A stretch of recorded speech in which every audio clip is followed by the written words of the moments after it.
Amigos, saludo cordial, sean bienvenidos a esta serie de entrevistas que estamos realizando a través del canal comunitario Baos TV, a través también de nuestra emisora Granada Estéreo. Nos encontramos en el interior de el Mesón del Arriero, esta casa museo entonces que está en el municipio de Granada, que poco a poco se irá proyectando para que ustedes también cuando estén por aquí deseen visitar algún lugar, pues pregunten por el Mesón del Arriero. Acá Leonel García los va a recibir. Hoy entonces, para llevar a cabo ese programa hoy de nuestros personajes, de nuestras historias, de nuestras anécdotas, saludamos a Mario Gómez Aristizábal. Mario, bienvenido. Buenas tardes, Duyan. Buenas tardes, amigos televidentes.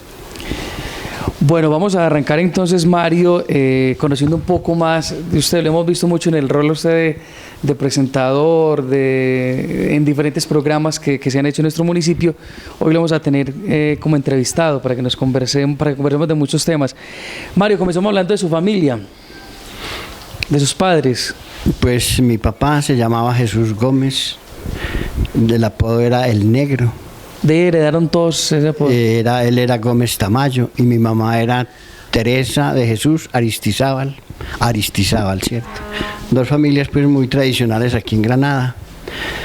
Yo creo que la familia pues de mi papá era Gómez Tamayo y mi abuelo se llamaba Francisco o Pachito Gómez, ¿cierto? Pachito Gómez Jiménez, ¿cierto? Yo las indagaciones que he estado haciendo es que ellos pertenecían, digamos, como a los primeros Gómez que llegaron aquí a Granada realmente, ¿cierto? Y la familia de mi mamá era la familia de Liceito Aristizábal y de Desiderito Aristizábal, unas familias también muy tradicionales que se asentaron hace mucho tiempo en la vereda del Tambo, lo que nosotros llamábamos, antiguamente se llamaba el Tambo, es decir, ahí de donde nació Granada para arribita, en esos filitos más altos, ahí era la casa de mi bisabuelo, de Desiderito Aristizábal, que murió el mismo día que murió el padre Clementico. El padre Clemente murió en 1933, un 5 de mayo, por la mañana, y mi abuelo murió por la tarde, ¿cierto? El padre Clementico fue a la casa de mi abuelo, le administró los últimos sacramentos y le dijo que no se muriera todavía, que el padre Clementico se iba a morir primero, pero sí, efectivamente se murieron el mismo día, ¿cierto? El padre Clemente y mi bisabuelo, que se llamaba Desiderio Aristizábal. ¿Cuántos fueron en su casa, Mario? Pues nosotros fuimos 13 hermanos, pero nos criamos 10, ¿cierto? Siempre se murieron 3. En ese tiempo la gente se moría de tosferina, de bronquitis, de esas enfermedades que le daban a los niños. Y mis hermanos parece que murieron, pues yo recuerdo solamente la muerte de uno de mis hermanos, murió ya grandecito, ¿cierto? Ya tenía pues, no tenía todavía el año, pero sí ya era grandecito, ¿cierto? Y los otros también murieron. Pero en esa época era muy común pues que cuando se moría un niño lo reemplazaban con el mismo nombre, ¿cierto? Del que seguía. Entonces allá hubo un Pacho, una Nelly y una Ligia, ¿cierto? Ahí yo tengo hermanos que se llaman así, pero hay otros 3 que se murieron con ese mismo nombre, ¿cierto? Se utilizaba mucho ese sistema. Mario, ¿a qué se dedicaban sus papás? No, mi papá fue un hombre agricultor, trabajador, ¿cierto? Cuando se casó pues él estaba pobre, ¿cierto? Y les tocó pues arrastrar pobreza, pero el hombre pues era muy trabajador, era gente demasiado trabajadora y con el tiempo fue haciendo una pequeña fortuna, pues él tenía fama de tener mucha tierra, muchos animales. Cuando ya murió siempre tenía tenía un modito, ¿cierto? Aquí en el pueblo decían que tenía platica, pero no, eso realmente eran gente muy trabajadora, gente que tuvieron mucha tierra, sobre todo mi papá tuvo como 5 fincas, ¿cierto? En Bahitos, en el Chuscal, en Quebradón arriba, en Quebradón abajo, en el Tesoro, por allá de las faldas para abajo tuvo mucha tierra, ¿cierto? ¿Era un sector llamado así Tesoro? El Tesoro es un sector de las faldas, allá más abajo, en las faldas bastante abajo se llamaba el Tesoro, ¿sí? O se llama todavía, yo creo que eso todavía está por allá. Claro que yo no conocí el tesoro, porque cuando yo bajé una sola vez que bajé allá, mi papá ya lo había vendido, ¿cierto? Pero es muy abajo, de las faldas para abajo, ¿cierto? Mario, o sea que sus primeros años tuvieron que ver demasiado, pues muy ligados a la vida campesina. Claro, nosotros nacimos en el campo, allí en el tambo nacimos todos, ahí nos criamos todos, arribita donde está la estatua de Santa Bárbara, ahí más arribita de la casa que hoy es del papá de Diego Iván. Mi papá le había comprado esa finca a mi abuelo Desiderio, ¿cierto? Le había comprado por 900 pesos, por allá hace mucho tiempo, póngale en 1925, 1926, ¿cierto? Siempre hace mucho tiempo, ¿cierto? Mario, cuando usted comenzó a salir al pueblo, comenzó a estudiar primaria, ¿cómo recuerda la Granada? No, nosotros de todas maneras, como vivíamos tan cerca de la zona urbana, pues nosotros, aunque vivíamos en el campo, cada 8 días salíamos al pueblo y siempre veníamos pues a Semana Santa, a las 40 horas, a los primeros viernes no se podía faltar, ¿cierto? Pues cada mes, ¿cierto? Los jueves de primer viernes había que venirse uno para el pueblo, ¿cierto? Todas esas son costumbres pues muy antiguas, ¿cierto? Y la Semana Santa pues completica, y todos los domingos, ¿cierto? Generalmente los domingos salíamos del campo a las 8 de la mañana, estábamos en el pueblo hasta las 6 de la tarde, a las 6 de la tarde nos íbamos para el campo, ¿cierto? Entonces toda la vida, la infancia pues me tocó pues pasarla así como en esas condiciones, ¿cierto? Aunque uno era pues del campo, en esa época había mucha diferencia entre la gente del campo y la gente del pueblo, ¿cierto? Y aunque nosotros pues veníamos mucho al pueblo, de todas maneras siempre teníamos ese estigma de ser campesinos, ¿cierto? La gente del pueblo lo miraba mal a la gente, pues no, o mal no, éramos pues como montañeros, ¿cierto? Y había pues una marcada diferencia entre lo urbano y lo rural. ¿Qué recuerda usted de esa Granada de su infancia, Mario, cuando venía con sus padres? Yo tengo recuerdos desde 1953, 54 más o menos, ya estaba teniendo uso de razón. El pueblo era un pueblito pequeño, empedradito, todo muy lindo, ¿cierto? Así como es la Cañada, todo estaba empedrado aquí hasta la parte pues aquí del nuevo templo, que ya está, eso eran unos tierreros así más o menos largos, había una quebrada y la quebrada pues de los Chuspas todavía corría por encima, pero el pueblito pues era empedradito, muy bonito todo, ¿cierto? ¿Hasta qué parte estaba urbanizado? ¿Hasta qué parte había? Hasta allá están de los Chuspas, ¿cierto? Por hasta allá había esa casas, zona, y por aquí por el lado de arriba, hasta la iglesia de arriba, y ya existían pues esas calles en proyecto, ¿cierto? Ya estaba pues la calle que pasaba por el nuevo templo, ya el nuevo templo pues me tocó a mí que ya existía la casa pues de Margarita Tamayo por detrás de la iglesia, ¿cierto? Pero esos eran todavía tierras un poquito pues pantanosas, ¿cierto? Todavía eran caminos, ¿cierto? Y fuera de eso pues y como por ahí pasaba pues de todas maneras la carretera para San Carlos, pues por ahí, por la casa de Margarita y esas cosas ya había pues alguna parte de urbanización. Pero los carros, por ejemplo, no subían, digamos, a la iglesia, al patio, a donde está el nuevo templo, por esa parte, no, todos pasaban por aquí, por la plaza, y bajaban por aquí, por la calle de... ¿Por la Giraldo? Por la Carabobo, hasta donde es ahora donde está ahora el Banco Agrario, por ahí se bajaba a la plaza, se entraba a la plaza y se subía por la Boyacá hasta salir a Medellín, y se entraba también por la Boyacá a la plaza, se subía por aquí, se pasaba por la Carabobo y se salía para San Carlos, ¿cierto? Esa era la ruta en esa época. La variante pues apenas se abrió por los años de 1965. Cuando se empezó a hablar, digamos, de la necesidad de la represa allí en San Carlos, en esa zona, se pensó en que había que haber un espacio para pasar con toda esa maquinaria que pasaba de allá, y tenía que abrirse pues es un espacio como más amplio. Entonces, y ahí fue donde apareció pues como la variante, ¿cierto? Entonces la variante, el consejo aprobó pues comprar todos esos predios con plata pues que dio el departamento, le compraron lo que está pues hoy abierto ahí como del Triángulo hasta allá donde está todas esas cosas, todo eso lo abrieron, ¿cierto? Donde está pues el supermercado, eso se abrió del todo, ¿cierto? Y las otras casitas les compraron a cada uno de esos predios, les compraron 5 metros al frente, ¿cierto? Entonces la variante prácticamente hasta acá salía bien, hasta acá, hasta la mitad de la variante pues eran casas, ¿cierto? Y se compró eso, y por ahí ya Cuando se abrió la variante ya se empezó a hacer la circulación de ahí y empezó a cambiarse, digamos, la costumbre, o sea, que se empezó a subir la zona rosa de la plaza para la variante, ¿cierto? Y eso pues le dio como, le fue dando una muerte lenta pues a lo de la plaza, ¿cierto? Mario, hablemos de la primaria. ¿Usted estudió en la escuela de Jesús María Yepes? Yo estudié en la escuela de Jesús María Yepes. En ese tiempo había que tener unos 8 años para que lo recibieran en la escuela, indispensable. Yo estudié pues ahí primero, segundo, tercero, cuarto, y en el colegio el primer año me tocó el quinto se llamaba preparatorio, me tocó ya en el colegio pues donde está ahora el colegio, la institución. La escuela de Jesús María Yepes es en el lugar que... Sí, en la misma parte, ¿cierto? Pero en el quinto de primaria se hacía en el colegio, ¿cierto? Se llamaba la preparatoria. Ese año fue el último año que hubo preparatoria, porque ya después se pasó el quinto a la escuela de arriba, ¿cierto? ¿Qué profesores le tocaron, Mario? Pues a ver, en el primero me tocaron 3 profesores. Don Horacio Gómez, muy querido, muy buen profesor. Después cambiaron a Don Horacio, lo mandaban para el colegio, nos mandaba una profesora que se llamaba Argemira Arias, hija de Miguel Arias, muy brava, muy mala profesora, yo no sé, tuve un mal recuerdo de esa profesora, como un mes nos tocó.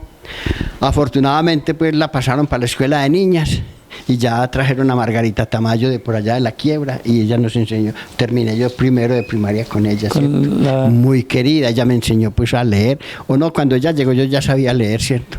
Porque ya para la Semana Santa yo ya sabía leer en primero, ¿cierto? Rápido, sí. Ya sabía los números y sabía leer. Y ya el segundo me tocó con don Luis Eduardo Hoyos, el tercero con don Francisco Chocolo y el cuarto con don José Claudio Herrera. Esos fueron mis profesores en la escuela. Yo me escapé de don Juan Evangelista Pérez en esa época, porque era un señor que daba mucho juguete en la escuela. Y ya el quinto, en el 59, me tocó la preparatoria en el colegio, con un señor, don Humberto Rendón. Hago como 3 rectores ese año, muy agitada la situación en el colegio. Un señor Zapata, ¿cierto? Y ya cuando terminé el quinto de primaria, ya en el 60 me mandaban para el seminario, yo quería irme para el seminario. ¿Fue decisión? Sí, a mí, cuando yo estaba en el catecismo, nos llevaron a ver una película ahí, que la película era ahí donde es Patillas, ahora donde es la familiar, ahí había un cine, y nosotros a las 12 íbamos al catecismo, y a la 1 entrábamos ya a ver la película. A ver la película, hasta las 2 de la tarde, 2:30. Yo vi la película allá, me parece que llamaba El Misionero. Yo recuerdo mucho esa película, ¿cierto? Y ahí me dio como ganas de irme para el seminario, ¿cierto? Que ahí hablaba como de un pelado que se fue para el seminario con una talega al hombro y se iba por el camino. Yo recuerdo eso pues muy pequeño, ¿cierto? Y entonces, en esa época, ya en el 57, se había creado la diócesis de Sonsón Río Negro, ¿cierto? O la diócesis de Sonsón, en ese tiempo se llamaba la diócesis de Sonsón. Una diócesis pues que la pelearon mucho los sonsoniños desde 1903 o 1904, porque ahora pues me doy cuenta de eso, ¿cierto? Pero Sonsón a lo último siempre logró pues ser sede de la diócesis, y en 1960 ya habían hecho un seminario muy moderno, muy bonito. A mí me tocó hacer una mesa de seminario, ¿cierto? En 1960 con Monseñor Alberto Uribe Urdaneta, ¿cierto? Que fue el primer obispo de Sonsón, y entonces nos tocó allí en la catedral de Sonsón. Después se fue Monseñor Uribe Urdaneta para Cali, trajeron a Monseñor Alfredo Rubio Díaz, a él le tocó pues la caída de la catedral de Sonsón ya en el 63, y cuando se cayó la catedral de Sonsón ya empezó la diócesis a cambiar de parecer, ya entonces ya no se llamaba la diócesis de Sonsón, sino que pusieron la diócesis de Sonsón Río Negro, porque se pasaron para acá, y el obispo se fue a vivir a La Ceja. No vivía ni en Sonsón ni en Río Negro, sino en La Ceja, que no peleara a nadie, ¿sí? Mario, y como la casa cural de Sonsón se cayó, o la catedral se cayó, donde estaba la casa cural hicieron una iglesia así provisional para seguir con la misa los domingos, y los curas se pasaron para el palacio del obispo ahí en Sonsón, al lado de arriba, una cuadra más arriba de la plaza de Sonsón, y así se empezó, pues así terminó el tiempo, ¿cierto? Mario, ¿quién fue el determinante o por qué decidir ir a hacer el bachillerato allí en el seminario en Sonsón? ¿Por qué tomó esa decisión? Lo que pasa es que en ese tiempo había pues un cura aquí que se llamaba el padre Antonio Gallo, y él era enfermo, pues mandando muchachos para el seminario, ¿cierto? Para el seminario de Sonsón nos fuimos un montón de aquí, ¿cierto? Nos mandó a mí, a Roberto Aristizábal, un Roberto Crespo, mandaron a Humberto Hoyos, el hermano de Iván Darío Hoyos, a Guillermo Tito lo mandaron en esa época, a un Tomás Giraldo, habíamos muchos, habíamos como 10 o 12 en el seminario, y eso pues ese padre mandaba mucha gente para los seminarios. ¿Y siempre le hacía estudiar bachillerato? Hacía hacer el bachillerato, ¿cierto? Al seminario allá, ¿cierto? Y a mí pues me mandaron en esa época. Pues gracias a eso yo en el 59 logré ir a Medellín la primera vez, porque me llevaron allá a que me hicieran una sotanita pequeña, un niñito todavía, y como en el seminario había que usar sotana, pues sobre todo para las funciones, ¿cierto? Entonces a mí me llevó mi tío Horacio a Medellín y compramos una sotana por allá en la playa. En la avenida 1 de Mayo se llama eso, ¿cierto? Un señor que se llamaba Rubén Amaya e hijos, que se hacía pues hacía las sotanas. ¿Y su familia feliz porque tomó la decisión de irse para Pues no sé si feliz, mi papá era muy apático a esas cosas. A mis hermanos no les parecía mucha gracia porque ellos no estudiaron ninguno, solamente yo estudié. Y mi mamá sí estaba muy entusiasmada, ¿cierto? Y ella me ayudó muchísimo para eso. Y yo chillé mucho, pues lloraba muchísimo porque me mandaban para el seminario, ¿cierto? Sí, le dio muy duro los primeros años allá. No, a mí no me dio duro allá, ¿cierto? Solamente la ida. El permiso, porque había que pagar 150 pesos mensuales de pensión, ¿cierto? Y eso, pues, mi papá siempre quiso, pues, pagarme esa plata, ¿cierto? La pensión y fuera de eso, pues, cada 8 días le mandaban a uno la talega con la ropa al seminario, ¿cierto? Eso ¿venía acá cuánto a Granada? No, en vacaciones. ¿Vacaciones solamente? En vacaciones de mitad de año y a final de año, ¿cierto? Solamente en esa, porque Sonsón estaba muy lejos, estaba como a 5 horas de aquí en carro, ¿cierto? Por una carretera destapada por la Unión, ¿cierto? Y había que ir hasta Abejorral, hasta la frontera, y después ir a Sonsón, bastante lejos. ¿Cómo ¿cierto? fue la formación allí? ¿Cómo era la formación en ese...? Pues esa formación fuera muy rígida, ¿cierto? Era época de seminario, una formación pues monacal, ¿cierto? Uno encerraba allá en el seminario todos los días, no salía uno al pueblo, era por en el campo prácticamente, porque el seminario quedaba bastante retirado de la zona urbana. Y nosotros nos permanecíamos pues allá en el seminario todo el tiempo, y una educación pues muy cerrada, ¿cierto? Bastante cerrada. Ya en esa época se empezó a hablar pues de otras cosas, ¿cierto? Del Concilio Vaticano II y todas esas cosas, y ya empezó a moverse y a abrirse la cuestión, pero eso es una situación bastante cerrada en esa época. Allí entonces en Sonsón terminó el bachillerato. Sí, prácticamente el bachillerato lo terminamos allá. Y después de allá nos pasaron al Seminario Mayor de Medellín. ¿Y toda esa camada de granadinos que se fue con usted, todos terminaron el bachillerato? No, ninguno se ordenó, ¿cierto? No, pero el bachillerato allí en Sonsón por lo menos... Sí, algunos, pues ahí terminó Gerardo Quintero, Roberto Aristizábal, Iván Darío también, yo creo que terminó. Pues no terminaron muchos, mucha gente se salió de allá, ¿cierto? A la larga, al Seminario de Medellín solamente pasé yo, de esa gente, al Seminario Mayor de Medellín en el 1966 o 67, ¿cierto? Pasemos al Seminario de Medellín, al Mayor de Medellín, ¿cierto? Que ya era pues un seminario conciliar, porque los otros muchachos, los que estaban antes de nosotros en el seminario, como otros 2 grupos antes, los habían pasado al Seminario de Cristo Sacerdote de la Ceja, ¿cierto? Nosotros tuvimos el privilegio de pasar al Seminario de Medellín y nos escapamos del Seminario Retrógrado de la Ceja, ¿cierto? Y ya entramos al Seminario de Medellín, que era un seminario mucho más abierto, y nos tocó pues vivir todo ese esplendor del Vaticano II, ¿cierto? Esa apertura de la Iglesia. ¿El Vaticano II fue, el Concilio Vaticano II fue en qué año? Pues eso lo convocó Juan XXIII por los años de los 61-62, y Pablo VI lo terminó por ahí en el 68, ¿sí me entienden? En el 65 más o menos, yo creo que era así por ahí, por esa época. Pero entonces el Concilio Vaticano II hizo que la iglesia pues se abriera, los seminarios se abrieran, todo el mundo se enloqueció con esa vaina, ¿cierto? Entonces nadie sabía qué era lo que había que hacer. En esa época se había caído la catedral de Sonsón, nadie sabía cómo iba a ser las iglesias nuevas, ¿cierto? Había una confusión muy horrible.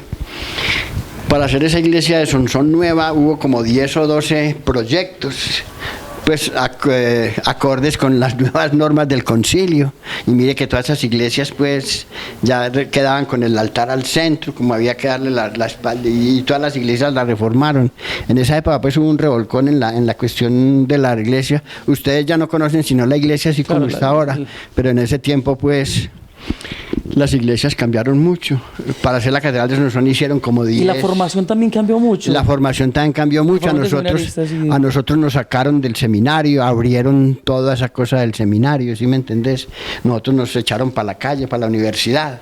A abrir, el seminario había que abrirlo y nosotros prácticamente ya no íbamos sino a dormir al seminario, ¿cierto? Y el resto nos pasamos en la calle, en la universidad y todas esas partes, en cine, en teatro, en cosas.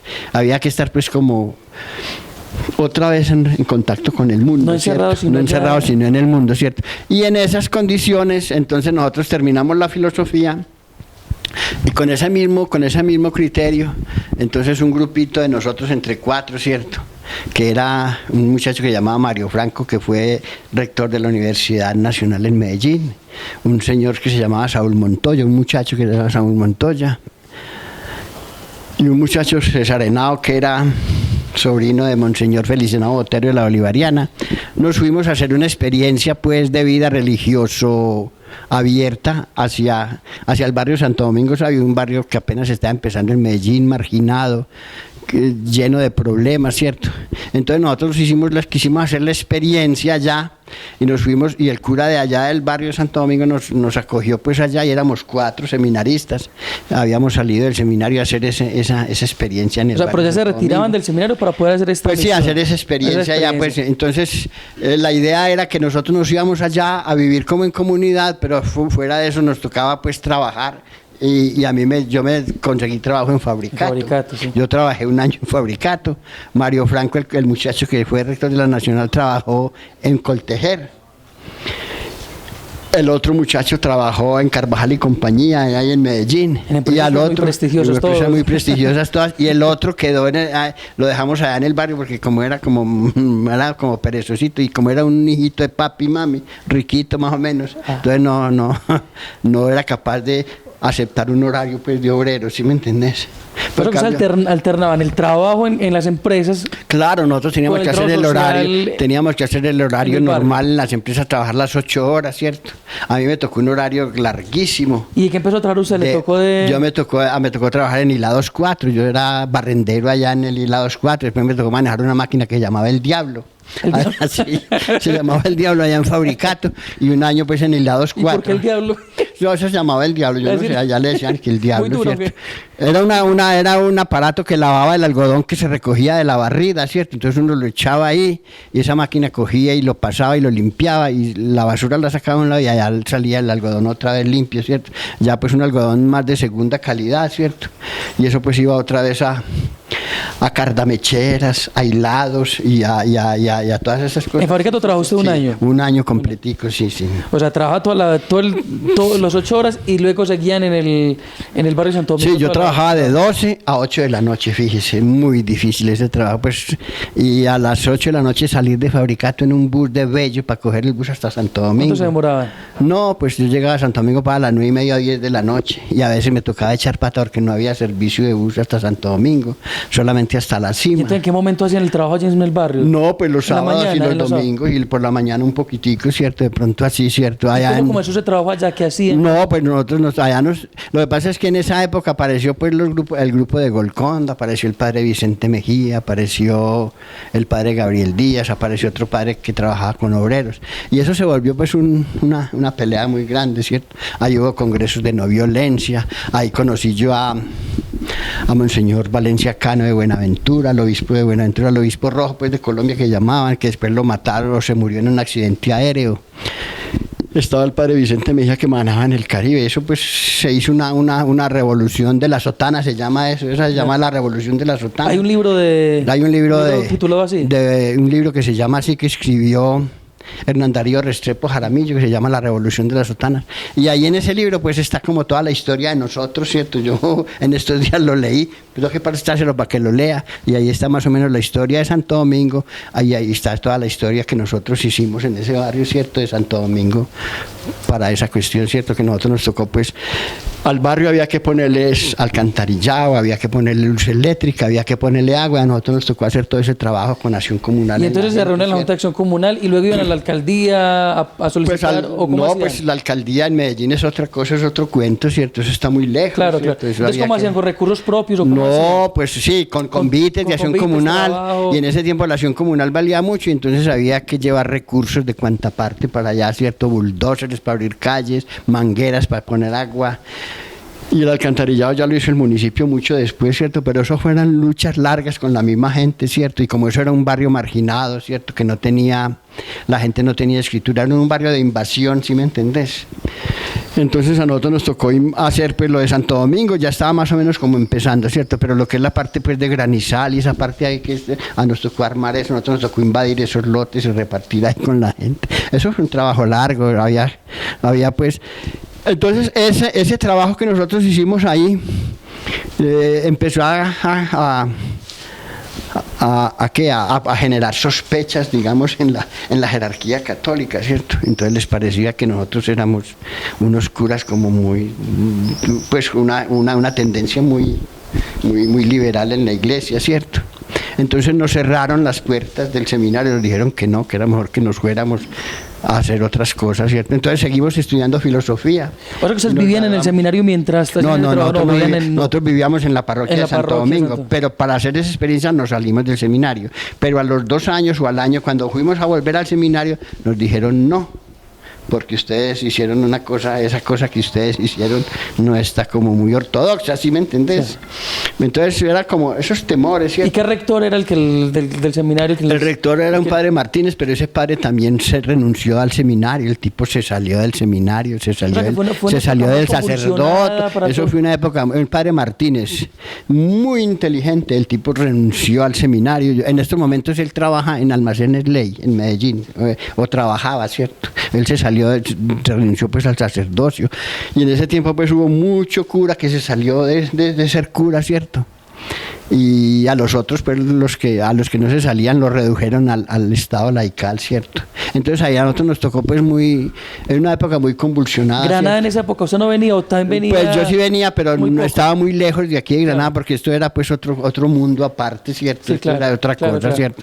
Y ya estaba viviendo pues en Medellín toda esa cuestión y había pues, estaba la época pues de la época de los 60 y los 70, que fue una época muy revolucionaria, digamos, a nivel de todo, a nivel político, a nivel ideológico, se movían muchas ideas, la iglesia pues se movió demasiado en esas cuestiones, apareció el grupo de Golconda, apareció Sacerdotes para América Latina, que se llamaba, sale un movimiento pues a nivel de América Latina, de renovación, digamos, de la iglesia, gracias pues al trabajo que se hizo en el Concilio Vaticano II, ¿cierto? Pero como toda revolución produce cambios y tiene víctimas y tiene, pues se dan cosas diferentes, entonces a nosotros nos tocó pues vivir esa cuestión y afortunadamente pues nos formamos como en ese ambiente, ¿cierto? De apertura, de ideas y de cosas, ¿cierto? Y ya los otros compañeros pues todos... ¿Cuánto duró esa resultamos experiencia trabajando. en Santo Domingo? Esa experiencia después de que no nos recibieron en el seminario se prolongó porque nosotros nos volvimos claro. para Santo Domingo O sea, y nos quedamos allá. ¿Cuánto tiempo estuvieron en Santo Domingo y luego decidieron No, pues volver yo estuve como 10 años 10 después años. en Santo Domingo, porque como no nos recibieron en el seminario, Claro. yo seguí estudiando En en la la Pontificia. Bolivariana, pero desde Santo Domingo, ¿cierto? Yo iba a estudiar allá a Santo Domingo, a la Bolivariana, y vivíamos en Santo Domingo. Y muchos compañeros del seminario pues iban a hacernos la visita, mirar cómo era la cosa, nosotros orientábamos pues un montón de vainas, eso era una cosa bastante interesante, ¿cierto? Pero ya las cosas se fueron acabando, ¿cierto? Llegaba a los curas, los sacaron, les metieron pues todas esas cosas, los sacaron de esas parroquias, los movieron para una parte y para otra. Algunos, el padre Vicente Mejía, según leí yo en ese libro que le estoy contando de la Revolución Sultana, resultó en México. Por allá está, como yo creo que es pastor de una iglesia protestante en México, el padre Vicente Mejía. Y Gabriel Díaz, pues, si yo ya estoy viejito, ¿cómo estará Gabriel Díaz, cierto? Que y ya él debe estar dedicado a otra cosa. Y el otro padre, no sé qué sería, yo me acuerdo de esos dos. O sea que el movimiento social fue muy significativo, Mario, por lo que Fue nos muy cuenta, significativo, para, sí, para sí. toda Medellín, para todo el sector de Para la todo Iglesia Católica, Colombia, para toda la Colombia. Iglesia Católica, para Colombia, eso era un movimiento, pues, y era pues la época en que la guerrilla tenía un poder inmenso, ¿cierto? Era la época en que todo el mundo creía que la revolución se iba a hacer en 8 días. Todo el mundo estábamos esperanzados, y no pregúntele a Noel qué tal le tocó esa vaina un poquito, ¿cierto? Y estaba pues reciente lo de Cuba. No, la revolución cubana pues fue en el 59, fíjese Claro, usted, pues estábamos ahí. pero estaba la revolución de Nicaragua que sí fue como en el 79, ¿cierto? Y eso estaba pues vigente también. Y en América Latina había todo un movimiento. Y había pues, todo un también. movimiento pues de liberación, pero el movimiento de Colombia llegó el bendito narcotráfico y eso se tiró en todo, eso volvió todo pues muy difícil, ¿sí me entiendes? Corrompió, eso logró penetrar en toda la sociedad. Pero eso le tocó también ya cuando empezó ese fenómeno tan fuerte del narcotráfico en Medellín. Pues cuando ese fenómeno empezó, yo ya me vine Ya se vino para Granada. Ya me vine para Granada, ya no me tocó esa parte tan... En los 80 ya me había Sí, claro. venido para acá, para Granada, porque yo llegué aquí más o menos en el 80 y en el 82 empecé a trabajar en la Casa de la Cultura, ya, pues como para ir aterrizando pues como a este Claro, mundo, claro. ¿cierto? Claro, o sea, todo ese tiempo, o sea, que fueron casi, Mario, 20 años. Sí, más o menos. Entre Sonsón y Medellín. Entre Sonsón y Medellín, sí, del 60 al 80, más o menos, sí, todas esas cosas, ¿cierto? Pero antes pues pasó Santo Domingo por, Claro, por claro. ese medio, pasó la Universidad, la Bolivariana, pasó el Seminario Mayor, ¿cierto? Pasó todas esas cosas pasaron, ¿cierto? ¿Por qué decidió volver a Granada después de 20 años? Pues porque... Yo no sé, de todas maneras, pues mi papá estaba un poquito enfermo, mi mamá estaba muy viejita ya también, y ya mi papá me dijo que me viniera pues a que lo cuidara a él y cuidara, digamos, sí, a él sobre todo, ¿cierto? Y entonces ya me tocaba pues como estar al pie de él, ¿cierto? Para llevarlo donde el médico, para llevarlo en una parte y otra. Yo con él ya me tocó recorrer pues todas las clínicas de Medellín enfermo, ¿cierto? Y ya trabajando aquí, mi tío Horacio me consiguió trabajo ahí en la Casa de la Cultura, pues en ese tiempo no se llamaba la Casa de la Cultura, se llamaba la biblioteca. La biblioteca Que que queda ubicada en la funcionaba en la alcaldía y en el primer piso, en ese sótano donde está ahora el archivo y esas cosas, ¿cierto? Ahí había pues 2 saloncitos, ahí eso era había una bibliotequita. Leonardo Pineda Valderrama había hecho la gestión para que le dieran pues esa biblioteca, la parte allá del Palacio de la Cultura, o no, el Palacio de la Cultura, no, en ese tiempo no había el Palacio de la Cultura, existía una cosa que se llamaba la Extensión Cultural Departamental. Y ahí eso lo habían fundado por ahí en los años 80, precisamente habían fundado esa Casa de la Cultura. O sea, que está recién fundada. Estaba recién fundada. ¿Usted llegó en el 82, 83? En el 82 llegué yo, había una bibliotequita pequeña, había una muchacha ahí encargada de eso. Había un señor que se llamaba Luis Jiménez y él pues resolvió deshacerse de la muchacha, no sé por qué motivo, ¿cierto? Pues yo sí sé qué motivos, pero no los puedo decir aquí. Entonces la sacaron de ahí y me nombraron a mí, ¿cierto? Yo en Granada era un total desconocido. Claro, 20 años. ¿Había cambiado mucho Sí, Granada sí. en 20 años, Mario? Sí, estaba muy ¿Sentía mucho distinta, cambio? no, pues no sé qué tan cambiada estaría, Pues, pero ¿cierto? por lo menos físicamente. Pero físicamente sí, porque las callecitas las habían vuelto para cemento, ¿cierto? Las callecitas en pedazos, todo eso lo habían cambiado. Había ya llegado la luz de la electrificadora del Oriente, había desaparecido pues la luz de la cascada, que eso era una luz malísima, ¿cierto? En el 57 habían hecho el alcantarillado en este pueblo, entonces ya había pues mucho cambio. había ciertos visos de progreso y de cambio, ¿cierto? ¿No fue muy duro ese cambio de llegar de Santo Domingo, estar allá en Medellín, todo ese... No, porque la gente es igual en todas partes, todos somos más o menos lo mismo. El ser humano no cambia en ninguna parte, ¿cierto? No, eso sigue siendo la misma gente, ¿cierto? Y si no, pregúntele a Fiverr y verá que... Solamente que se veía más gente, aquí más poquita. Aquí se veía gente un poquito diferente, ¿cierto? más tímida, ¿cierto? Sí, sí. Pero no, la gente es más o menos lo mismo en todas partes. Yo no considero mucha diferencia, ¿cierto? ¿Cómo era la acogida? Empezó su trabajo, Mario, en la biblioteca. ¿Cómo era la acogida de la comunidad? Pues no, muy ¿Qué tal con difícil, la muy biblioteca? difícil, porque como nadie me conocía, Claro. ¿cierto? No había como mucha confianza para que no llegaran había allá. mucha confianza. La bibliotecaria que me entregó eso me dijo que yo no había hecho ni bachillerato, que yo no sabía de dónde había aparecido, que ella no me iba a entregar eso, ¿cierto? Fue. Y entonces ella llamó a Medellín, llamó por allá a Extensión Cultural, llamó a doña María Álvarez, la directora de biblioteca del Eso departamento. dependía de la alcaldía, ese cargo. Eso, claro, el cargo dependía de la alcaldía, pero la parte del departamento pues influenciaba en esas vainas un poquito, ¿cierto? Yo le dije al alcalde que no, que esa señora no me iba a ¿Quién era el entregar, alcalde? ¿cierto? Un señor Luis Jiménez, ¿cierto? No era de Granada. Todavía no era de Granada, pero todavía no había elección popular. No, de claro, era alcalde, por decreto ¿cierto? del Sí, gobernador. eso. Entonces él me dijo, ¿cómo que no? Entonces se sentó, sacó una carta, yo no sé qué diría la carta, yo fui y se la llevé a ella, y ella se puso a llorar y me entregó, ¿cierto? Y se fue. Entonces yo me quedé ahí, ¿cierto? Y me tocó entrar ahí en un diciembre, allá un 17 de diciembre del 82. 82. Eso no había nada, yo me puse a mirar los libros, a aprenderme casi todos los libros de memoria. Y ya empezó a entrar la gente así a preguntar, ¿usted es de aquí? ¿Usted vino aquí? ¿Qué va a hacer aquí? Tal cosa, tal. Y ahí fuimos entrando poquito a poco.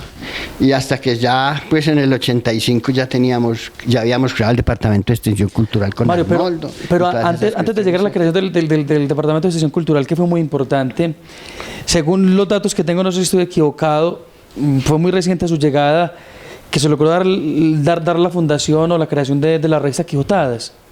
No, pero eso lo hice yo en el 83, ya, ¿cierto? En Pues agosto del prácticamente 83, recién llegando. pero recién llegando yo tuve que hacer eso para mostrar que yo sí servía para alguna cosa. ¿Sí me Usted creó entendés? como una especie de semillero, Sí, un grupo de Diamantes de la Lectura. Sí, Diamantes de la Lectura, el club de lectores Claro. se llamaba, ahí estaba pues Iván Darío Hoyos, Hernán Chulo, estaba el médico, hasta el mismo alcalde se metió ahí, un alcalde que había en esa época llamaba Cardona Castrillón, ¿cierto? Luis Javier Cardona Castrillón se metió ahí, casi que no lo sacamos de ahí, pero se metió. Y eso pues sí se volvió pues un boom, la lectura y todas esas vainas. ¿Qué leían? ¿Qué es lo que leían en esa? Leíamos a Cortázar, a Borges, a Benedetti, a toda esa gente, ¿cierto? Los que estaban en esa cosa. Y entonces ya resolvimos sacar a Quijotadas, y a mí me tocó sacar Quijotadas en un mimeógrafo. Ustedes claro que no saben qué es un mimeógrafo, ¿cierto? Ni idea. Pero era en un mimeógrafo, era una cosa pues que se hacía con un papel stencil, uno tenía que sacar y armar el librito. Ya después en Medellín lo hacían en otra parte, con Felipe Noreña, que fue un líder de aquí también del pueblo en esa época, usted tampoco lo conoció.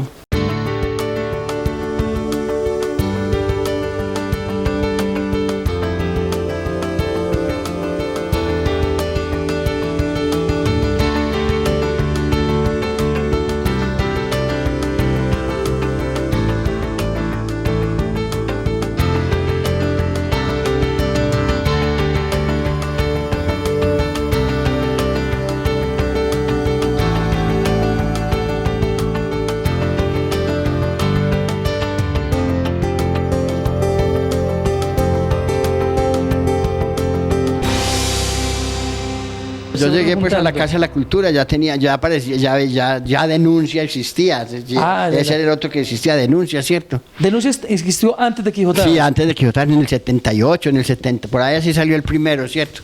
Yo tenía mucho miedo de Arnoldo porque él era muy crítico, muy mordaz, y yo pues llegaba a ser parte ahí como de la maquinaria política de esa época, de los godos de este pueblo ahí con mi tío Horacio y toda esa gente, ¿cierto? Y él atacaba mucho la godarria, pues es decir, o atacaba, no, por lo menos nos ridiculizaba, ¿cierto?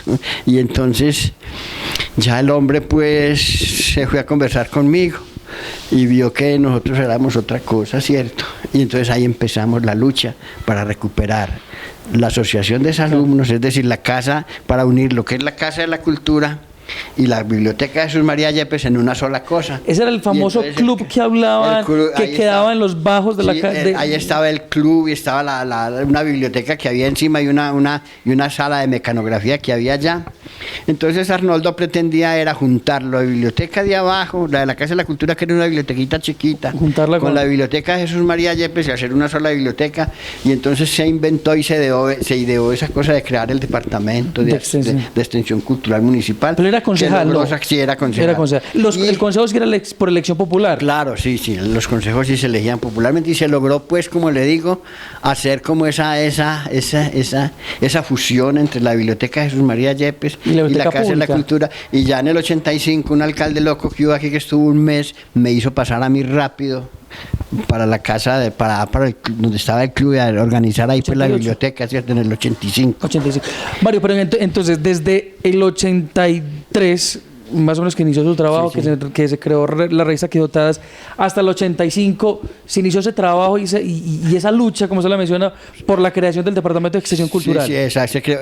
Y teníamos mucho trabajo pues artístico. Teníamos la revista Quijotadas, Eso le por una voy a preguntar, parte. ¿qué más existía acá? Ya existía esa revista Quijotadas, y fuera de eso habíamos creado una cosa que se llamaba la Asociación de Deporte Campesino, que eso fue inmenso, Eso grandísimo. fue muy importante, ¿cierto? lo que se generó Eso con- fue importantísimo en esa época. Era el que Y lideraba todos los nosotros torneos, movíamos todos los torneos del campo, y en el colegio hacíamos encuentros deportivos de 1000 y pues no de 1000, pero sí de mucha gente, ¿cierto? Y entonces Fue todas las creada- veredas, fue creada todas ¿en qué las año? veredas sacaron equipos de baloncesto, y eso se hacía unos campeonatos larguísimos. Ahí sacó las uñas Alfonso Tobón, sacó las uñas mucha gente, ¿cierto? Mucha gente que murió en la guerrilla, trabajó mucho, jugó fútbol y básquetbol ahí en ese campeonato campesino. Pues ahí está Adolfo, está el que llaman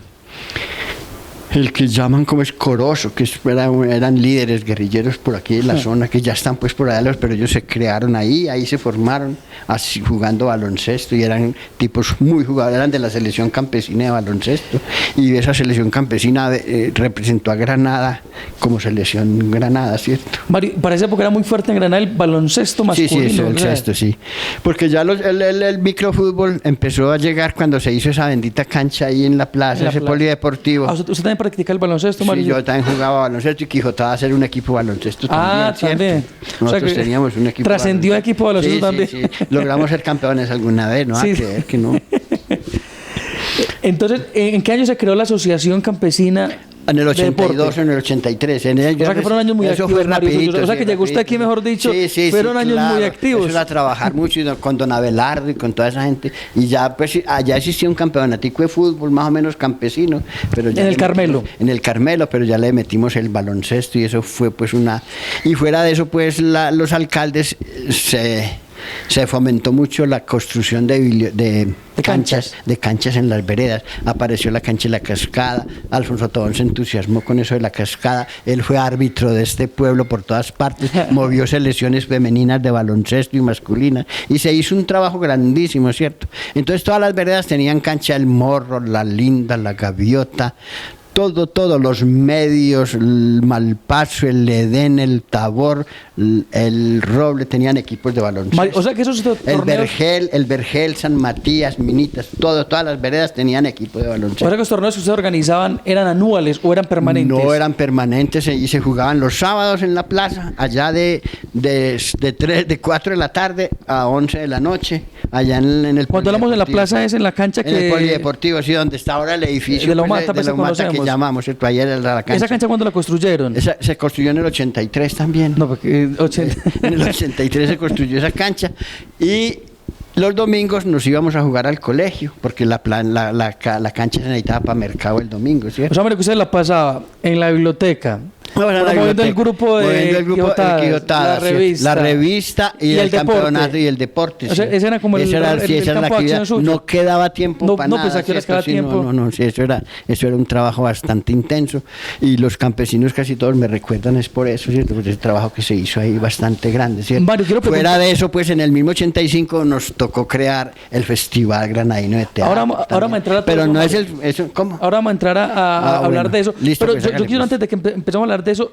para que ya los televidentes y quienes nos están escuchando y viendo, entonces, fue muy difícil, Mario, la creación, pues la decisión política, administrativa, para que se creara el Departamento de Extensión Cultural, para que se diera la estructura Sí, como tal de deporte. 2 años de cultura. pelea, fue 2 años de pelea 83, fuerte, 85. porque la asociación de exalumnos estaba en manos de don Carlos Adán Alzate, de don Crisanto Hoyos y don Abelardo Parra. Ellos estaban atrancados ahí, estaban Líderes ahí. muy fuertes también, Y ¿verdad? eran líderes muy fuertes, y fuera de eso tenían la ayuda de Roberto Rivas. Era la fuerte en política, ¿cierto? Ellos eran Pero exalumnos, la asociación de Ellos exalumnos. eran exalumnos, y Carlos Adán Alzate era el presidente de la Asociación de Exalumnos, el presidente de la Sociedad de Mejoras Públicas, él era todo, ¿cierto? Entonces, ¿cómo conciliaron eso, Mario? ¿Cómo se Pues Arnoldo se metió en la cabeza a esa lucha, y eso fue una lucha larga. Eso cada 8 días salía un periódico pues hablando de eso.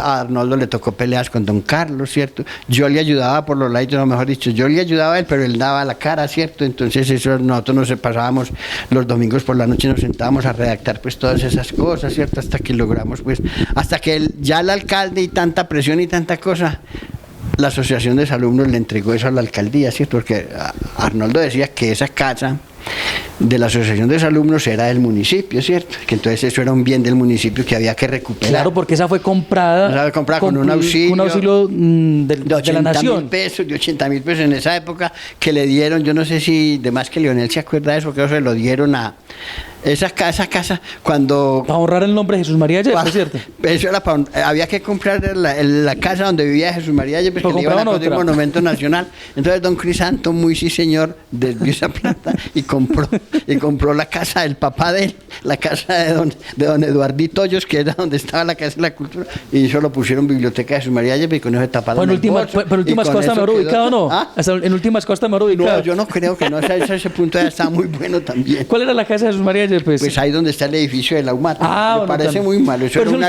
pero entonces terminó también del municipio, en última. Pues sí, claro, terminó del municipio porque eso lo estaban vendiendo. Entonces, el municipio lo iba a comprar, pero nos atravesaron los políticos, los ricos, y compraron eso para después vendérselo más caro al municipio, ¿cierto? Entonces ellos lo compraban como por 1,5 millones de pesos y al municipio le tocó dar 3 millones de pesos por eso, ¿cierto? Allá donde se hizo pues ya la cancha, ¿cierto? Entonces, después, Mario, de esas peleas, de esas discusiones, decide la Asociación de Alumnos entregarle esa propiedad al municipio. Sí. Y se creó el Departamento de Extensión Cultural Municipal por acuerdo del Consejo en 1985. Y eso lo hizo pues Arnoldo, cosas, y lo hizo pues como a mi medida, ¿cierto?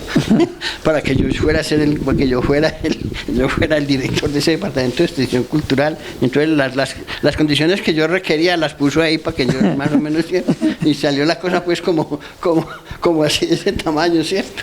Y eso quedó pues como anillo al dedo, ¿cierto? Entonces lo crearon y le asignaron recursos y empleados, pues, ¿o no? Eso... Por lo menos quedé yo ahí y ya ahí trabajando con las uñas, porque eso plata no había, este pueblo nunca ha tenido plata para nada y menos para la cultura, ¿cierto? Pero sí se trabajó mucho y hacíamos muchas cosas. A la larga pues la cultura no necesita plata, sino que claro, lo diga mucha gente que ha trabajado en esas vainas, ¿cierto? Entonces de ahí ya nos pusimos a crear esas cuestiones, ¿cierto? Todas esas Mario, vainas, ¿cierto? Ese hecho político, administrativo y social de la creación del Departamento de Extensión Cultural, quiero preguntarle, usted que ha sido uno de los líderes culturales de Granada, ¿eso qué significó para Granada, ese hecho? No, significó el arranque de lo que hoy es la Casa de la Cultura, exacto. Ahí están los orígenes de la Casa de la Cultura, ¿sí me entiende? O sea, ese fue el predeterminado. Sí, ahí se determinó todas esas vainas, entonces ya para esa época pues nosotros teníamos la única bandera que había era la biblioteca, y teníamos pues el campeonato campesino de baloncesto que todavía estaba pues funcionando, y habíamos creado el Festival Granadino de Teatro, o no granadino, en ese tiempo se llamaba el Festival Regional de Teatro, y el primer Festival Regional de Teatro se llamó el primer Festival Costumbrista del Oriente. En 1985. En 1985. Ese fue como el inicio del Festival Granadino de Teatro. El Festival Granadino de Teatro me tocó pues liderarlo a mí, porque en esa época pues también estaban pasando muchas cosas en Granada, pues mire, que en esa época pues habían hecho el aula múltiple. Ah, claro, la creación. La hermana María Eugenia llegó en el 83 a celebrar los 100 años del colegio y se arrancó con la construcción del aula múltiple, ¿cierto? Y ya para el 85 el aula múltiple estaba más o menos terminada, pues estaba sin piso, pero ya tenía techo y todas las cosas, y ahí hicimos el primer festival costumbrista de teatro. Vino gente pues de todas partes, vino gente de San Luis, de San Carlos, de Guatapé, de Cocorná, de Río Negro, de Santuario, del Carmen, del Retiro. Eso hasta después. Y mucha acogida a la comunidad. Hasta de Puerto Triunfo llegó gente y eso se hizo pues un festival grandísimo, ¿cierto? Y no había hoteles, no había sillas para la aula. Y entonces lo metían en las casas de los... La gente tenía que dormir en las casas de la gente, ¿cierto? Pues había casas que recibían la gente. A mí me tocó recoger sillas de cuanta parte, todas esas porquerías de sillas viejas por ahí, y llenar al aula múltiple para que la gente pudiera ubicar. Y ahí se logró ubicar pues un poquito ese festival, y se hizo ese festival con muchísimo éxito, ¿cierto? Y se llamó Festival Costumbrista, ¿cierto? Ya para el 86 yo me puse a pensar que qué pereza ese festival costumbrista, porque eso había que cargar en jalmas, matas de plátano, colchones, pilones, gallinas, perros, gatos, para poner en esos escenarios, y eso era un encarte, ¿cierto? Eso era pues un trabajo muy miedoso, ¿cierto? Entonces ya llegó una gente de Medellín, unos muchachos de Medellín, y me dijeron, pero venga, pues hagamos el festival de teatro, y ellos me ayudaron. Entonces ya nos trajimos grupos de Medellín con teatro moderno, ¿cierto? Le empezó a cambiarle la cara al festival, ¿cierto? Y comenzó a llamar ya Festival de Teatro. Se llamaba Festival Regional, ya no lo llamamos costumbrista y no regional, ¿cierto? Y entonces trajimos muchísimos grupos de Medellín y muchísimos grupitos pues de aquí de Granada también, ¿cierto? Don Hernán estaba trabajando pues el teatro aquí, él montaba pues la obra para el festival. Nosotros montamos un festival, el Festival Escolar de Teatro, y ahí sacábamos obras para ese festival. Que se hacían en fechas diferentes, Festival Escolar claro. de Teatro. Hasta un Festival Campesino de Teatro hicimos, y participó pues don Delio Suárez de Galilea y otra gente, ¿cierto? Eso es una cosa, era una locura. A la gente le encantaba eso hacer era teatro una en locura, Granada. sí, se hacía mucho teatro, ¿cierto?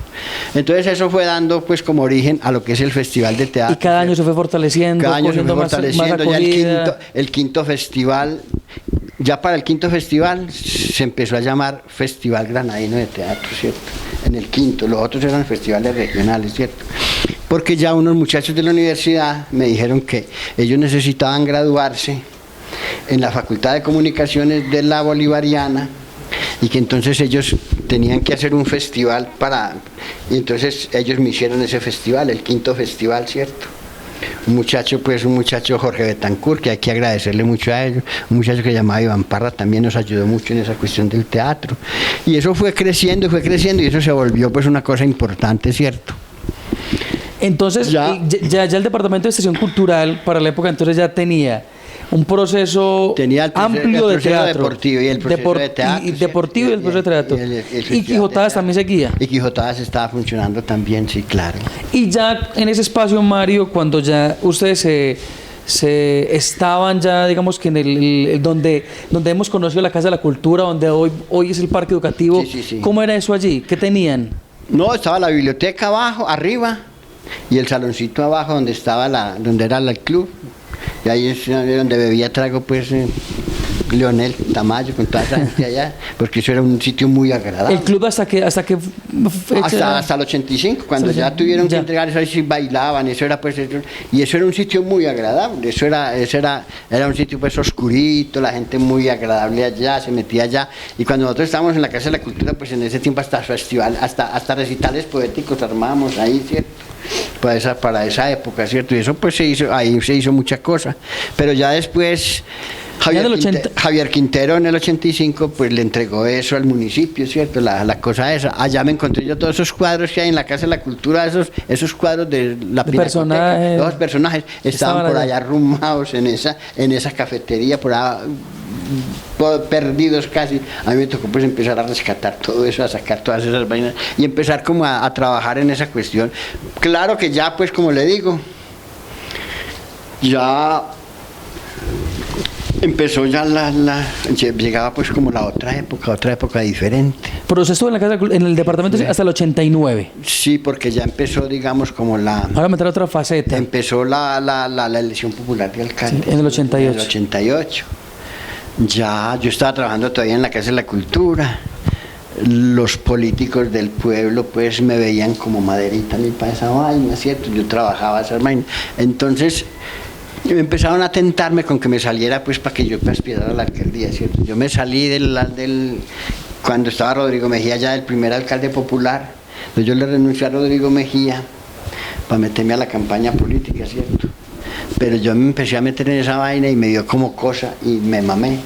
No quise participar en eso. O sea, ¿usted lo tentaron para participar de la primera elección popular? No, para la segunda. Para la segunda, para el 90. Entonces, con Arturo. Para competir con Arturo Galileo, ¿cierto? Pero yo pues no participé en esa vaina, y no que me retiré de la Casa de la Cultura, me dediqué pues como a la panadería en esa época, ¿cierto? Al comercio. Pero trabajé me volví concejal en esa época más bien, ¿cierto? Así como la experiencia del consejo primero. Y Lolita la nombraron para que hiciera candidata, ¿cierto? con un movimiento más o menos como comunitario, se llamaba así medio. ¿Cómo le llamaba el movimiento? Movimiento comunitario. El movimiento comunitario Granada. Entonces postularon ¿cierto? candidato que era Lolita, María Dolores. Exacto. Y candidato al consejo, una lista. Yo era la lista del consejo. ¿Cuántos eran? ¿Cuántos? Eran 11 concejales en esa época. ¿Y quién era la lista de concejales de ustedes? Yo creo que yo estaba ahí en esa lista, nos sacamos como 900 votos para eso, ¿cierto? Muchos votos, ¿cierto? Pero en esa época las listas eran cerradas, ¿cierto? Y eso pues se votaba era con unos boticos que vendían así, ¿cierto? Con las papeletas, ¿cierto?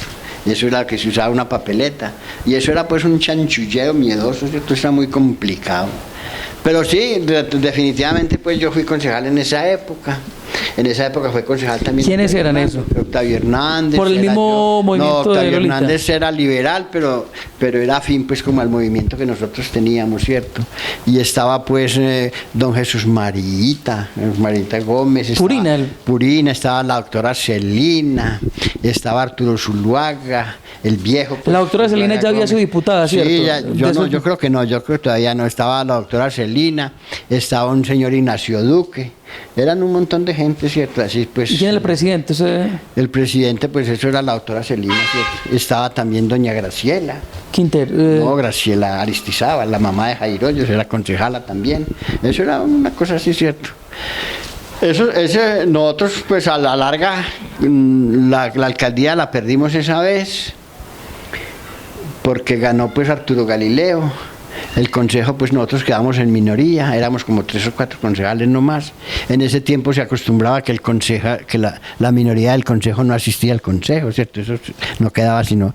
Cuando llegaban, ganaban 4 o 5 la mayoría, ellos eran los concejales, la otra gente no asistía. ¿No asistía? Entonces nosotros dijimos, no, ¿por qué no? Nosotros íbamos a asistir. Nos fuimos para el consejo a trabajar allá con la gente, ¿cierto? Nos preguntan que por qué estábamos allá, que si nosotros no éramos minoría, le dije, ¿qué le hace? Pero aquí estamos, ¿cierto? Entonces estuvimos allá, nos fue bien. A los 2 o 3 meses ya estábamos manejando ese consejo nosotros, ¿cierto? A la larga, pues, empezamos a cambiar, digamos, como esas costumbres políticas tan raras, ¿cierto?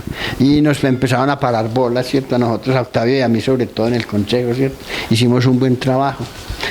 La administración de Arturo fue una administración, digamos, que también muy positiva, para Granada. Y fuera de eso, pues, se cambiaron muchos criterios y muchas cosas, ¿cierto? Y era, pues, había mucho vicio político en esa época, muy raro, ¿cierto? Eso, los auxilios había que repartirlos, pues, por partes iguales. Eso había que coger, pues, y machetear eso, pues. Llegaban, por ejemplo, 5 millones de pesos y había que repartirlo entre las 52 veredas, así les tocara pues de a tubo de agua nomás, ¿cierto? Eso era horrible, ¿cierto? Y yo recuerdo que a nosotros nos tocó pues ese acontecimiento, y sí, ¿cómo le parece? Había un acueducto que valía 5 millones de pesos en esa época y era el de San Francisco. De la vereda de San Francisco, y había 5 millones de pesos, ¿cierto? Pero había, según don Jesús María Purina, había que repartir eso pues en todas las veredas. Entonces nosotros le dijimos al consejo, le dije, pero hagamos un acueducto nomás, ¿cierto? Y no le demos más a las otras veredas. Pues ese vale 5 millones, hagamos ese. El año entrante no le hacemos a ellos nada y le damos a otra vereda. Que no, que ni riesgos, eso había que repartirlo pues por iguales partes, que tal otra cosa, y ya, a lo último se debatió y logramos pues convencer a la gente que sí, que hiciéramos uno, ¿cierto? Pero el alcalde nos jugaba como sucio a nosotros con esa vaina, ¿cierto?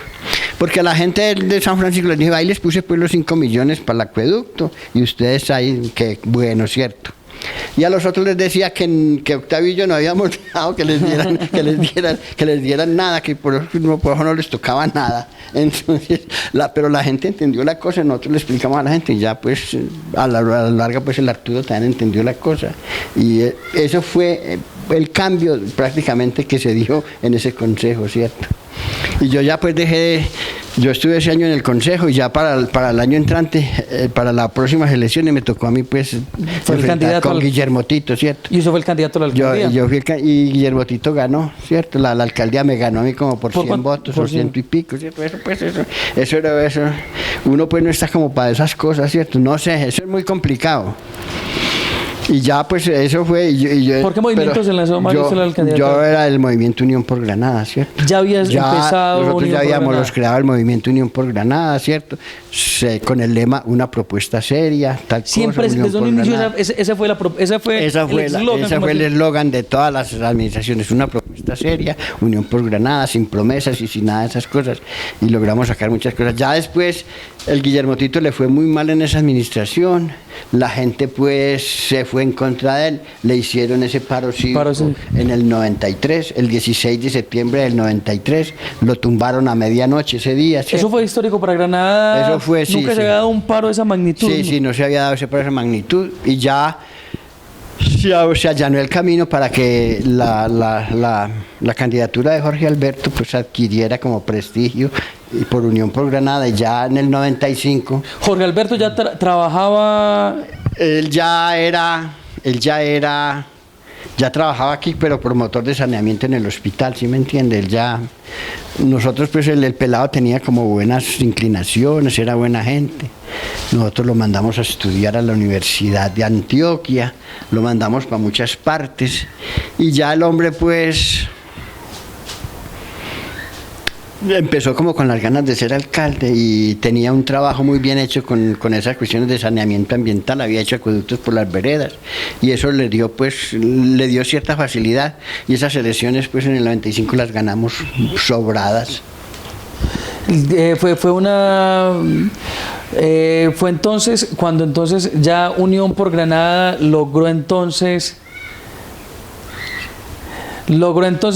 con Jorge Alberto Gómez llegar a la alcaldía. Sí, y ahí sí, fue sí, ya sí. otra época también. Sí, ya no solamente para Granada. la época gloriosa para Granada, se lograron muchas cosas, se logró la planta de tratamiento, la planta de la pavimentación de Granada Santuario, todas esas cosas que pasaron en esa vaina, ¿sí me entiendes? ¿O sea, y no aspiró al consejo en ese momento? No, yo aspiraba ya a la Casa de la Cultura otra vez. ¿sí? Ya usted volvió, después ya llegó Jorge Alberto a la alcaldía, usted estuvo llegó nuevamente a la Casa de la Cultura. Sí, ya llegué otra vez a la Casa de la Cultura, pero con Jorge Alberto.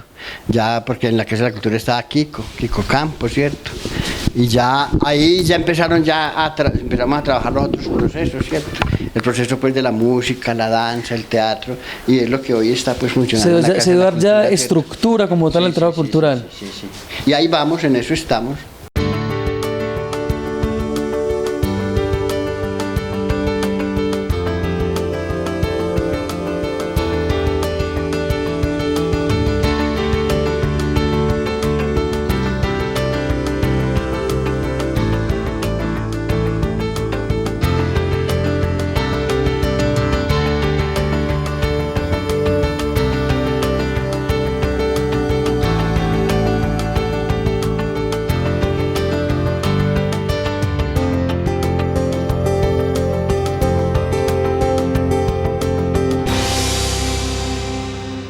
Bueno, continuamos con nuestro programa, entrevistando a todos los líderes granadinos, resaltando por supuesto cada una de sus labores y buscando que entre todos conozcamos todo lo que ha pasado en Granada para que tengamos esos referentes.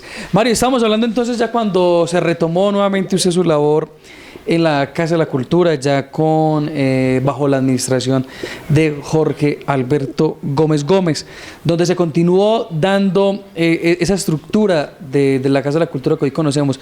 Mario, antes de continuar dialogando de lo que se dio, porque también ha sido un proceso muy importante de memoria cultural, mientras usted no estuvo vinculado al trabajo cultural, estuvo en todo ese proceso pues, político y demás, ¿quiénes pasaron por la Casa de la Cultura? Pues a ver, a mí me reemplazó Guillermo Tito, me reemplazó en la Casa de la Cultura en un tiempo ahí, ¿cierto?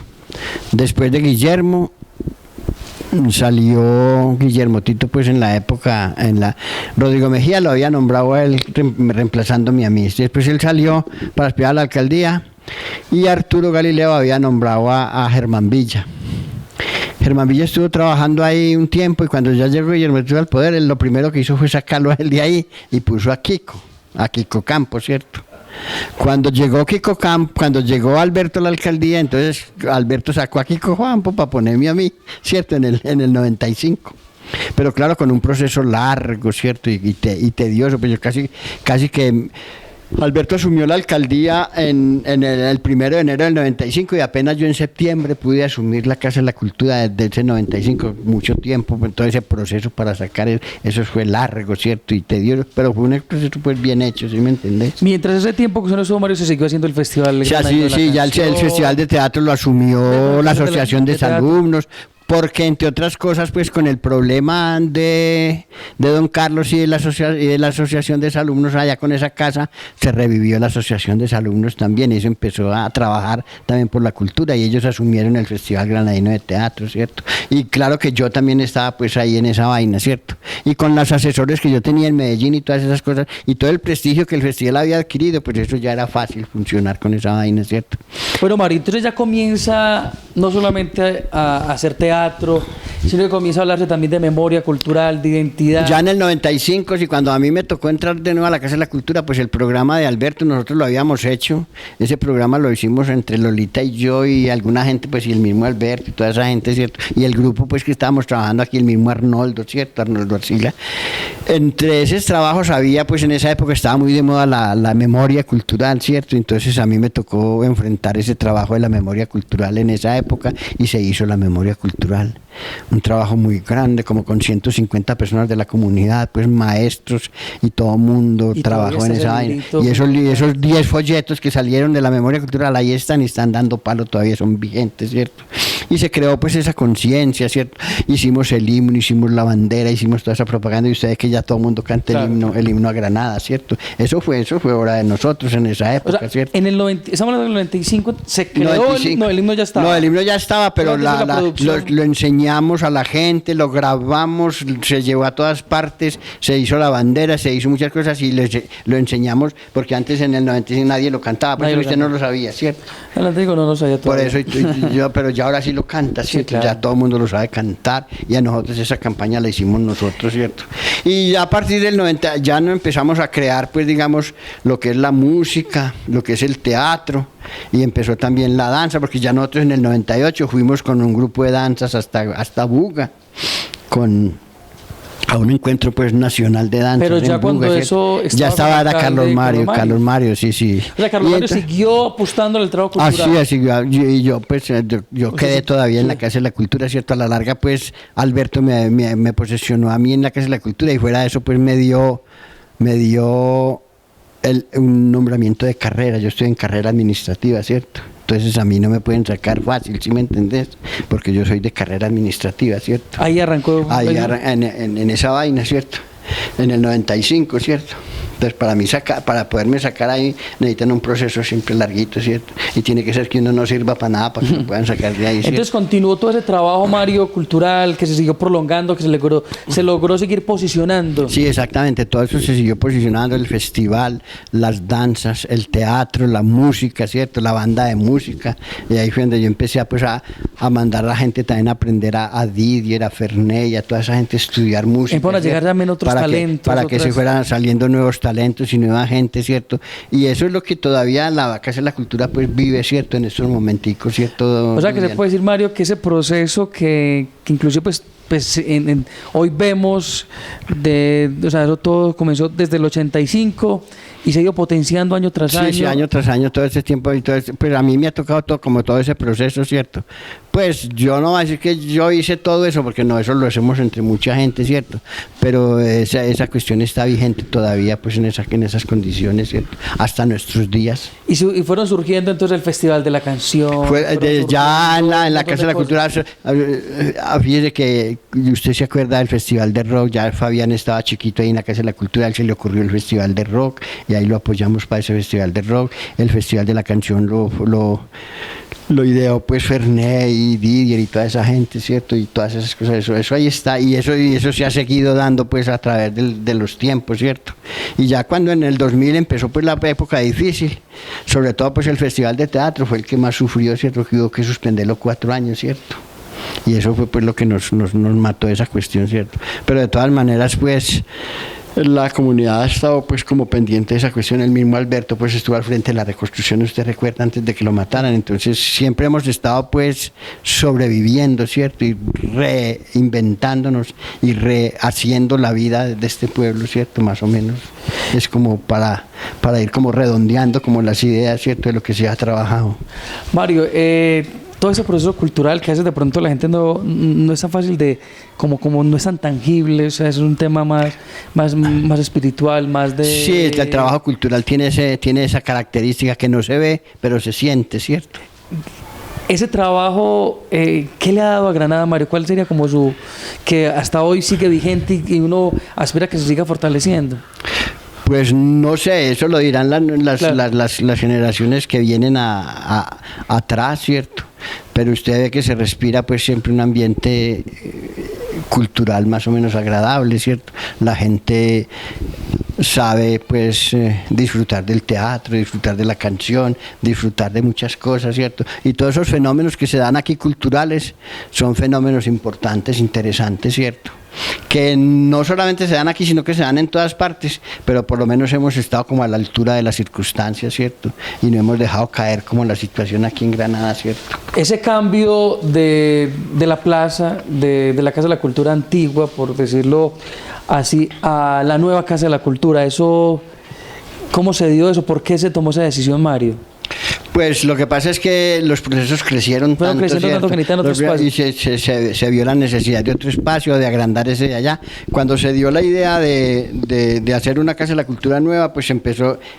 Incluso se hicieron unos planos y se pensó hacer allá en el mismo sitio, pero la gente de la gobernación vino y dijo que no, que eso era imposible, que eso valía pues un infierno de plata la demolición y la construcción de eso. Entonces me dijeron a mí que fuéramos y miráramos espacios a ver cuál era. Entonces inmediatamente yo lo subí para ese convento que estaba pues como en venta y estaba como subutilizado, y les dije, vea esto, lo ven, y tal cosa. Inmediatamente dijeron, si estés, compremos esto, y se dio el negocio rápido, ¿cierto? 500 millones de pesos dimos por ese local de las hermanas franciscanas. Y ahí pues bien que mal se demoró mucho tiempo, pero ya está arrancando otra vez. Apenas del año pasado para acá estamos ya posesionados, digamos, del sitio de la Casa de la Cultura. Mire lo que hemos avanzado en un año, en 2 años. Ya tenemos un museo más o menos bien organizado, ya tenemos un centro de historia, ya tenemos la biblioteca posicionada, ¿cierto? Y ahí va. ¿Cuáles son los retos actuales del trabajo el reto cultural? fundamental que hay ahora grande es montar, digamos, de nuevo la banda de música, ¿cierto? Que está muy decaída, ¿cierto? Me parece a mí que es el reto fundamental que se necesita pues ahora, ¿cierto? Porque los otros procesos, bien que mal, ahí están, ¿cierto? Y se están dando, ¿cierto? Y en el tema pues de lectura y bibliotecas estamos bien. En el tema de músicas urbanas y de música pues pulsadas y todas esas cosas se está trabajando, ¿cierto? El reto que se tiene ahora es como, digamos, sobre todo la banda de música, y usted lo ve, ¿cierto? Mario, usted también ha sido en su labor cultural en Granada, ha participado de diferentes procesos, pues, digamos, comunicativos, en la radio, en la televisión, en la prensa. Siempre ha estado dispuesto a la difusión de la historia local. Lo que pasa es que eso es un deber, ¿cierto?, de renovar, digamos, la memoria cultural, ¿cierto? No se puede dejar, y eso hay que renovarlo todos los días, ¿cierto? Y la memoria, pues, hay que estarla alimentando, porque si no se acaba y se anquilosa y nos volvemos nada. Pero mire que Granada es un pueblo con memoria, ¿cierto? La gente, pues, se habla mucho de memoria, la memoria cultural, la memoria histórica. Y en ese tema, pues, de memoria es muy común y muy recurrente, y ahora con ese tema, pues, de la violencia se habla mucho de memoria histórica, y nosotros no hemos dejado pues como morir ese tema de la memoria cultural, la memoria pues el patrimonio arquitectónico, todo el pasado y la historia de Granada la hemos estado, ustedes que la mantenemos pues con los programas de radio que hago yo con Miguel, lo que hace Leonel con la poesía y con el recuerdo de los arrieros y todas esas cosas, ¿cierto? Estamos dándole como a eso para no dejar acabar esa vaina, ¿cierto? Y la emisora pues también es consciente de esa cuestión, ¿cierto? Mario, ¿cómo definir al granadino? ¿Cómo definirlo? Ay, Dios mío, muy difícil, ¿cierto? Cada uno somos un mundo aparte, ¿cierto? Claro. Pero sí, son gente más o menos solidaria y buena gente, ¿cierto? Trabajadores. Y hay de todo, pues, pícaros también. Ay, no, de todo eso, no. Mario, no, hemos conversado hoy con Mario Gómez Aristizábal, quien ha estado, por supuesto, muy activo, vinculado a toda la vida cultural de estos últimos, 35 años, Mario. los últimos 35 años. Pero ha estado... Y no, y sigue pendiente y actualmente pues activo en todo lo que tiene que ver, ahora desde la biblioteca, Mario. Sí, muchachos, ahí les queda este pueblito a que ustedes hagan de él lo que se merece, ¿cierto? Ya nos toca a nosotros hacernos a un lado, porque ustedes tienen que asumir el liderazgo de este pueblo. Ustedes, los de la emisora, la gente nueva, la gente, todas esas cosas, se necesita fuerza, ¿cierto? Y tienen los elementos, porque nosotros se los hemos dejado ahí, ¿cierto? Ahí los tienen. Mario, muchas gracias por haber estado con nosotros en este programa. Continuaremos llegando a sus hogares, conversando con diferentes personas que hacen nuestro municipio, que construyen nuestra identidad. Estamos desde el Mesón del Arriero, esta casa museo que queda en las afueras del municipio, sobre la vía que conduce hacia el municipio de San Carlos. Cuando usted tenga un tiempito libre y quiera conocer algún lugar diferente de Granada, pues véngase para acá. Muchas gracias por estar ahí pendientes. Les deseamos a todos que la pasen muy bien. Muchas gracias.